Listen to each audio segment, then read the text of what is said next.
É isso aí, seja muito bem-vindo a este canal. Eu me chamo Bruno Goulart. Vamos aí tecer alguns comentários aí neste pós-jogo Flamengo e Grêmio, Grêmio e Flamengo pelo Campeonato Brasileiro, onde o Flamengo foi derrotado pelo placar de 3-2 lá no estádio do Grêmio em Porto Alegre. Today I will win. If you believe in the dream, you can come with me. I know. É isso aí, seja muito bem-vindo a este canal. Eu me chamo Bruno Goulart. Já chega aí se inscrevendo, deixando seu like, deixando comentários aí a respeito desse jogo do Flamengo. Pós-jogo aqui, Flamengo perdeu de 3-2 para o Grêmio lá no sul do país. Então, se puder aí fortalecer o canal, se inscrevendo, deixando seu like, tá bom, galera? Vamos aí crescendo aos poucos, trabalhando cada vez mais para melhorar, buscando mais qualidade aí nos vídeos, tá certo? Vamos falar aí um pouquinho aí dessa partida. Vou tecer aqui os meus comentários do que eu achei do jogo, né? O Flamengo começou assim até bem a partida. Parecia que a equipe ia buscar ali um resultado positivo, o que a gente viu ao longo do jogo, né? A equipe composta aí por muitos jogadores jovens da base. São jogadores que têm pouquíssimas oportunidades com o técnico Tite, como é o caso do Matheus Gonçalves, do Lohan, do próprio Everton Araújo, o Cleiton, o zagueiro, né, o Bahia, que o Tite tanto fala nas coletivas. A garotada aí rubro-negra, né, querendo mostrar serviço, correndo com muita disposição, que a gente até às vezes no próprio time titular a gente não consegue ver, né, galera? Mas ao mesmo tempo, né, como é uma equipe bastante desentrosada, são jogadores que não jogam juntos, né? Acaba que é difícil de você trazer o resultado positivo dessa forma quando você tem jogadores que não são acostumados a jogarem juntos. E ali no começo do primeiro tempo, né, o Flamengo acaba tomando um gol de fora da área do Cristaldo. Foi uma bola que o Grêmio trabalhou 2 vezes no primeiro tempo, sendo que essa no começo do primeiro tempo eles conseguiram fazer o gol. A bola no canto, o Matheus Cunha não conseguiu fazer a defesa e o Flamengo já jogando com jogadores da base, time bem mexido, né? Tem alguns jogadores experientes como o Davi Luiz, o Ayrton Lucas, até se falar de experiência aí, até o Wesley, né? Já tem experiência com um time profissional.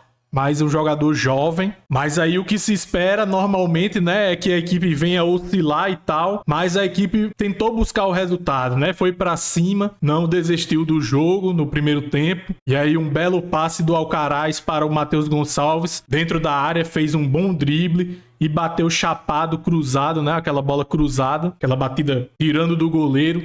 E aí fazendo o gol de empate e o Flamengo se colocando novamente no jogo. Parecia que a partir dali a equipe iria melhorar. A equipe até conseguiu ir para cima do Grêmio. Teve uma outra ótima oportunidade com o nosso centroavante Carlinhos, que infelizmente vem mostrando aí nos últimos jogos, às vezes que ele entra, que é um jogador que não tem qualidade para vestir o manto sagrado. A gente respeita o profissional, sabe da carreira dele, as dificuldades que ele vem passando, como por exemplo que ele perdeu a mãe, não é? Mas a gente tem que pontuar aqui e ser honesto e falar que é um jogador que não pode vestir a camisa do Flamengo, é um jogador que não tem qualidade suficiente hoje para vestir o manto sagrado. E aí ele teve essa oportunidade, ele foi para cima do zagueiro, o zagueiro se enrolou ali, caiu, e ele ficou cara a cara com o goleiro, não conseguiu, não teve capacidade de tirar a bola do goleiro e fazer o gol. O Marquezinho, né, o goleiro do Grêmio, fez uma boa defesa, fechou bem.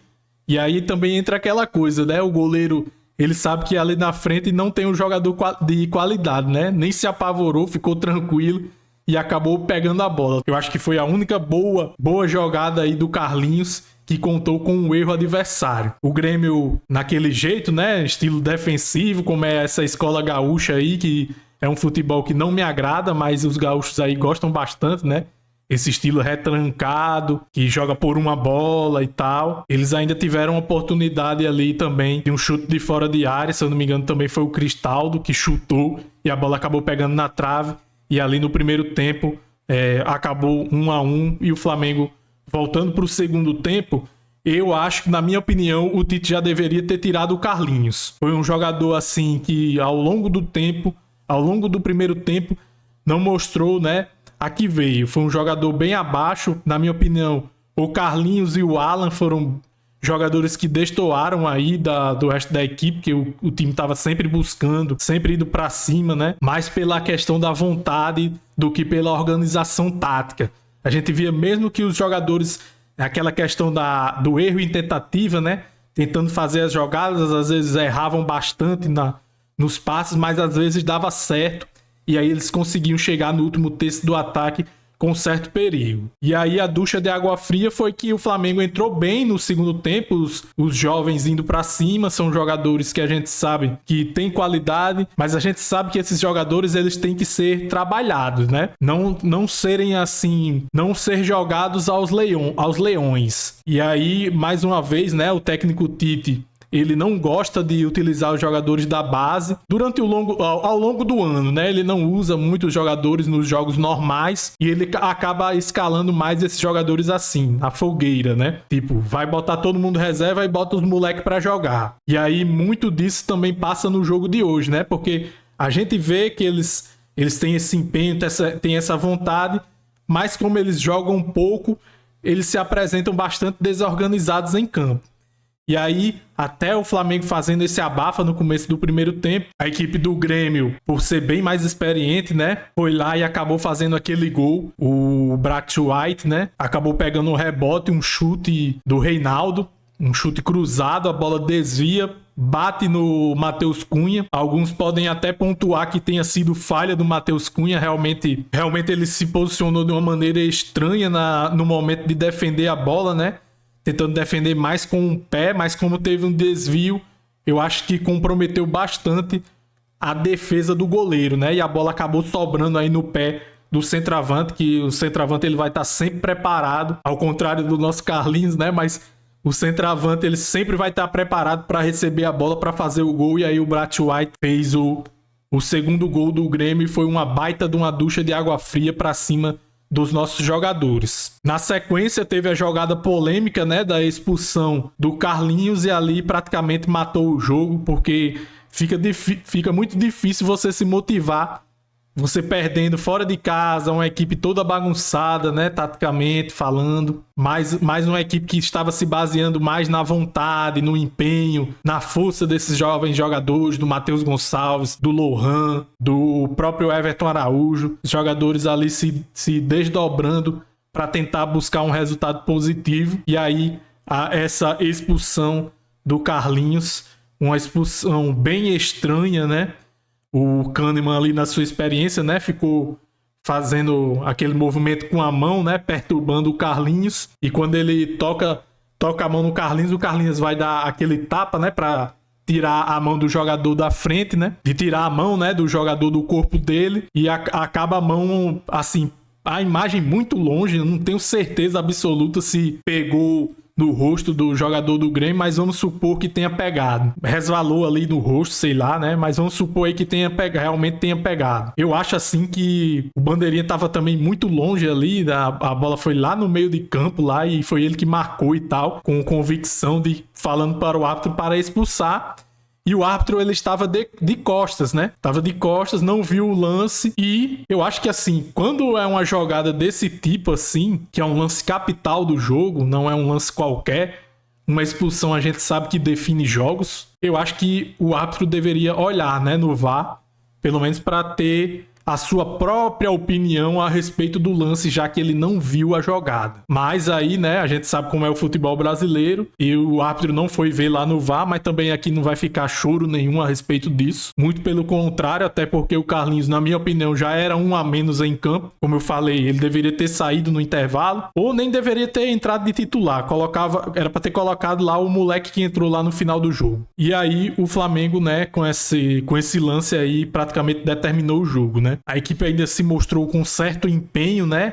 Tentando buscar o gol, mas com um a menos, né? Mesmo assim, mesmo que o Carlinhos não tenha apresentado um bom futebol e tal, mas quando você tá com um a menos, é um jogador que faz falta ali na frente, às vezes puxa uma marcação e tal. Então fica muito difícil de buscar o resultado nessas condições. E aí, no final do jogo, o cruzamento na área lá, a bola vem nas costas do Davi Luiz, ele não consegue interceptar e o Diego Costa sozinho entre os zagueiros do Flamengo ninguém marcou o jogador e ele fez o 3-1 e pronto. Aí já matou a partida já e não tinha mais condições nenhuma de buscar. Mas, como eu falei, esses jovens jogadores aí do Flamengo não deixaram em nenhum momento se abater, foram com raça pra cima, mostraram disposição o tempo todo e a jogada, uma excelente jogada ali do Everton Araújo, saiu driblando todos os jogadores do Grêmio que se colocaram à frente dele, chutou a bola voltou. E aí o Felipe Tereza, que é um jogador que tem bastante estrela, já que ele fez o gol lá no Mundial Sub-20, ele que é campeão mundial Sub-20, foi aí e foi coroado com este gol. E o Flamengo saiu de campo aí, infelizmente, derrotado por 3-2, né? E aí fica o nosso questionamento, né? Por que o Tite ele não aproveita tanto esses jogadores da base? Porque se ele, por exemplo, se ele aproveitasse mais esses jogadores, você poderia rodar mais o elenco. E não seria necessário, em um momento desse, fazer uma coisa absurda que é colocar o time completamente reserva num jogo do Campeonato Brasileiro. Então, talvez se ele fosse dosando, tirando certo tira um jogador, aí colocam um moleque desse da base. Ou então um jogador joga 45 minutos de um jogo, 60 minutos. E aí entra um jovem jogador desse. Então você trabalha e distribui mais as cargas para cada jogador. E aí os jogadores vão ficando mais frescos ao longo da temporada.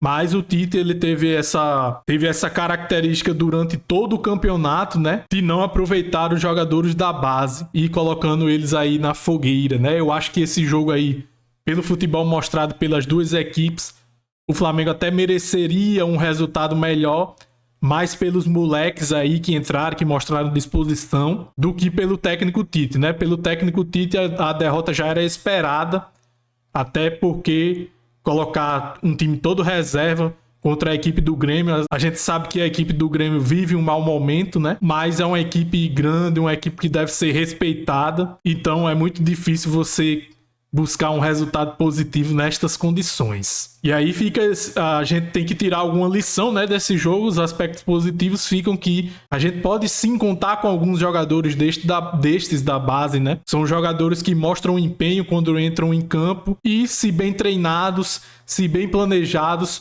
podem sim ajudar a equipe do Flamengo. Eu gostei aí principalmente do Matheus Gonçalves, né, que é um jogador que a gente já sabe que tem essa qualidade, mas às vezes abusa demais, né, de certos lances, né, quer fazer jogadas geniais o tempo todo às vezes, né?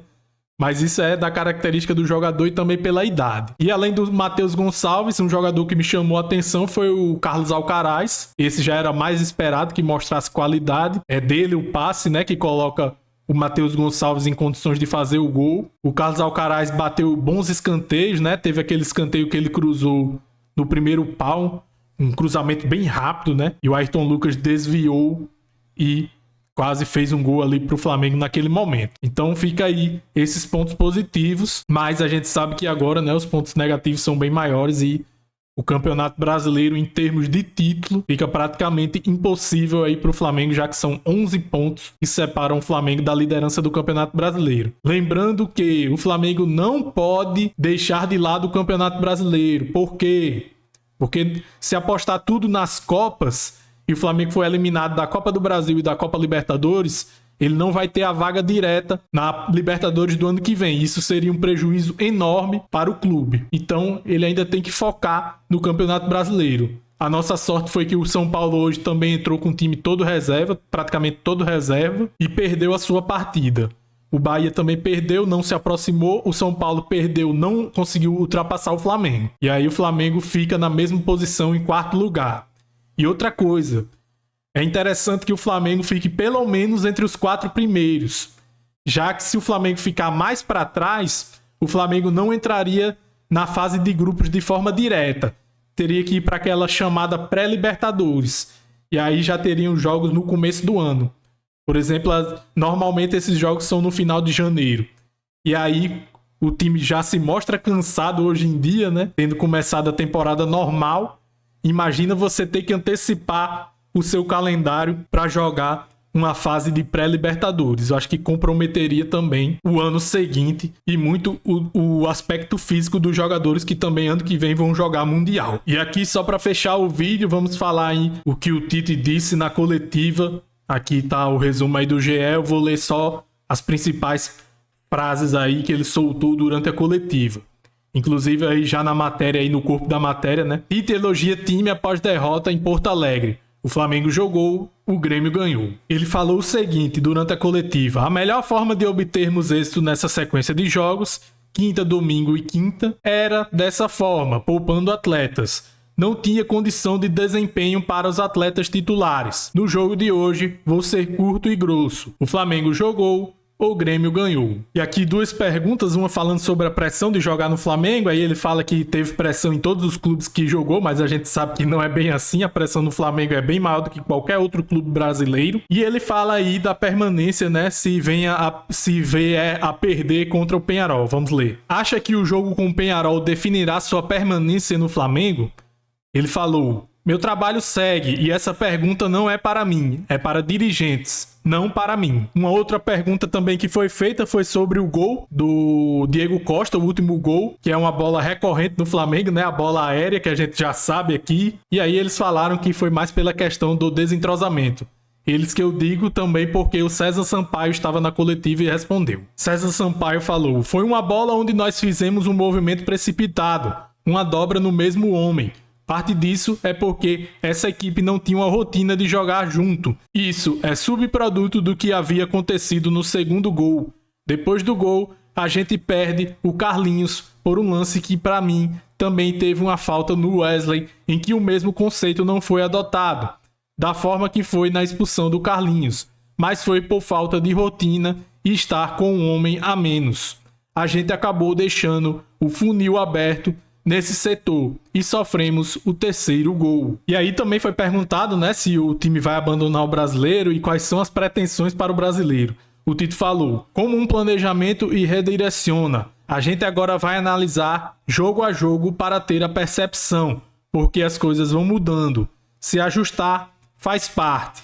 E aí ele enrolou, né, e não respondeu quais são as pretensões no Campeonato Brasileiro. Que na sequência perguntaram, né, até para reforçar a pergunta anterior, perguntou, né, se ia priorizar alguma competição, né? E ele fala, né, que o Flamengo tem que disputar tudo, e ele também aprendeu, né, que só será aceito se ganhar algum título. Foi assim nos clubes onde ele passou. Aqui um momento lá ele, uma pergunta aí, né, sobre as críticas ao mau momento, e ele falou o seguinte: em respeito a vocês da imprensa, porque a crítica e o elogio faz parte, saber administrar essas situações todas quando o resultado não vem com bons resultados é a atividade profissional de vocês. Respeito. Do Rio Grande do Sul faz assim: enrijece o lombo, deixa bater e segue trabalhando. Lá ele. E aí, por fim, foi perguntado por que não deu tantas oportunidades para o Gabigol. E ele falou: o técnico tem que ter a capacidade de trabalhar o atleta e dar oportunidades para que ele possa melhorar e evoluir, e não cortar a cabeça no primeiro erro. Não sei qual foi o tempo, mas foi muito tempo em que o Gabriel não teve condições físicas ou clínicas em termos de recuperação. Quando cheguei ao Flamengo, ele estava assim. Ele teve uma série de problemas físicos. Quando cheguei, ele estava se recuperando. Nesse momento, ele está se recuperando. Talvez o fator mais determinante tenha sido essa série de problemas físicos. Talvez. Quando esteve em condições, oportunidades teve. Não só o Everton, o Luiz Araújo estava no melhor momento da carreira. O Pedro estava no melhor momento da carreira. Cebolinha estava. Acho que só tinha visto o Cebolinha assim no Grêmio e quando foi campeão da Copa América comigo na seleção. As lesões, essa falta de continuidade em treinamento em alta intensidade em função dessa sequência de situação, por exemplo, ele estava machucado, entrou contra o Vasco e sentiu no primeiro momento. Por exemplo, ele estava machucado, entrou contra o Vasco e sentiu no primeiro movimento. Isso acaba prejudicando essa sequência. E César Sampaio ainda concluiu: ele esteve afastado por dopagem no momento que esperávamos contar com ele. Teve o momento do Pedro. Temos dado minutagem a todos. Essas infelicidades atrapalharam para que eles tivessem mais minutos. E aí, só para pontuar, né, em cima disso aí que o César Sampaio falou, né, que às vezes a gente tem um pouco dessa memória curta, mas vamos lembrar que lá no começo do ano, né, o Carlinhos ele foi contratado justamente porque o Gabigol teve esse problema de dopagem e desfalcou o Flamengo por várias rodadas, né? Por várias partidas. Então, o Gabigol também tem a sua parcela de culpa aí neste ano bastante conturbado para o jogador aqui nos domínios rubro-negros. Então é isso, galera. Se você chegou até aqui, se inscreva nesse canal, deixe seu like, compartilhe aí com seus amigos, vamos fortalecendo aí juntos, tá certo? Saudações rubro-negras e até mais!